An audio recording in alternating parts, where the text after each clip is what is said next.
I am really excited to share with you one way to increase student engagement using one easy to implement strategy. Our goals by the end of this presentation are to be able to say that I can define student engagement, I can identify what effective student engagement looks like and sounds like, and I can implement an engagement strategy that will increase student participation, which allows me to immediately check for understanding. So before we talk about what student engagement is, let's talk about what it is not. We may often use or hear about the acronyms SLANT, CHAMPS, or even tracking the speaker, or as we like to use in lower elementary, give me your looking eyes and your listening ears. These are wonderful classroom management tools and strategies, but it's not guaranteeing that you're going to have effective student engagement. So what is student engagement? Student engagement refers to the degree of attention, interest, curiosity, and enthusiasm students show during learning. So let's talk about what it looks like and sounds like.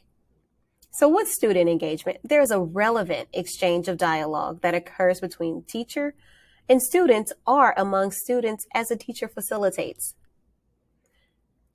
How often is it that you are presenting content about a specific skill, and when you open the floor for questions and answers, you call on a student and they give you a non-related, irrelevant response?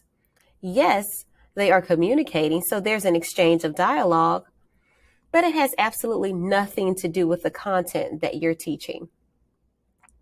So we want to implement a strategy that is going to increase students' awareness of the content that you're presenting to ultimately increase their responses, whether they are correct responses or incorrect responses.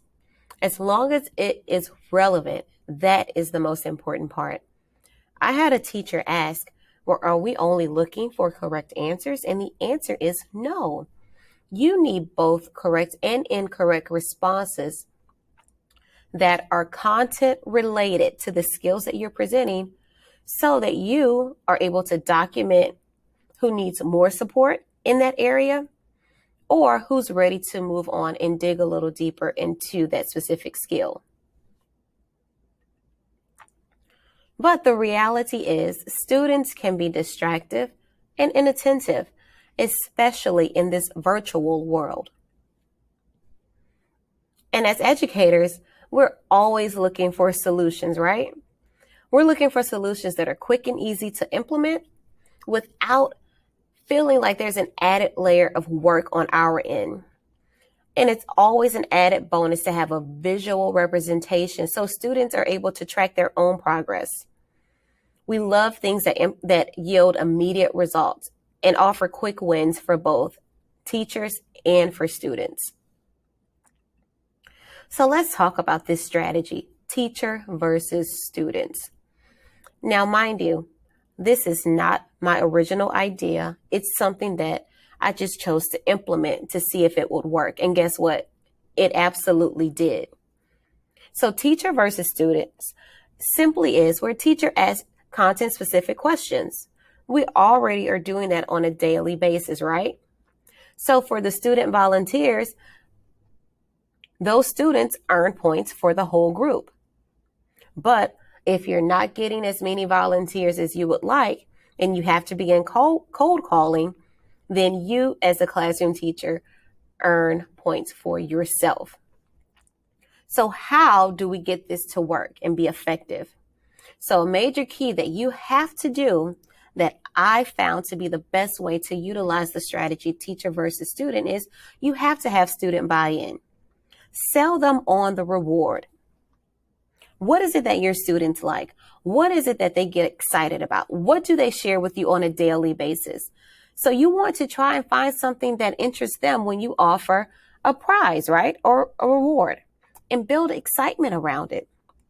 Also, it's a great tool to make your reward relevant. And what I mean by that is one of the rewards that I offered was at the beginning of the new year, I offered a reward of a virtual fireworks show, and my kids loved it. So here are just a few reward suggestions. You can take your kids on a virtual field trip to a zoo, amusement park, aquarium. GoNoodle is always a helpful tool. A quick game of Kahoot. Kids love to move around, so why not offer a dance break? Or something as simple as free time to talk with a friend. All of these rewards can be given out in 5 minutes or less. So you're not using a lot of your instructional time. It's simply a brain break. So let's take a look at the strategy in action.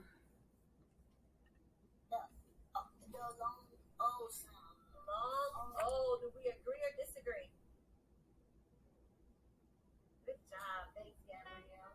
All right, so looks like y'all may be earning your GoNoodle brain break. We have a few more. Let's see if we can continue to get some volunteers. Kyron, what sound did you hear in pet? What vowel sound did you hear in pet? Whoa, F. Is that the long sound or the short sound?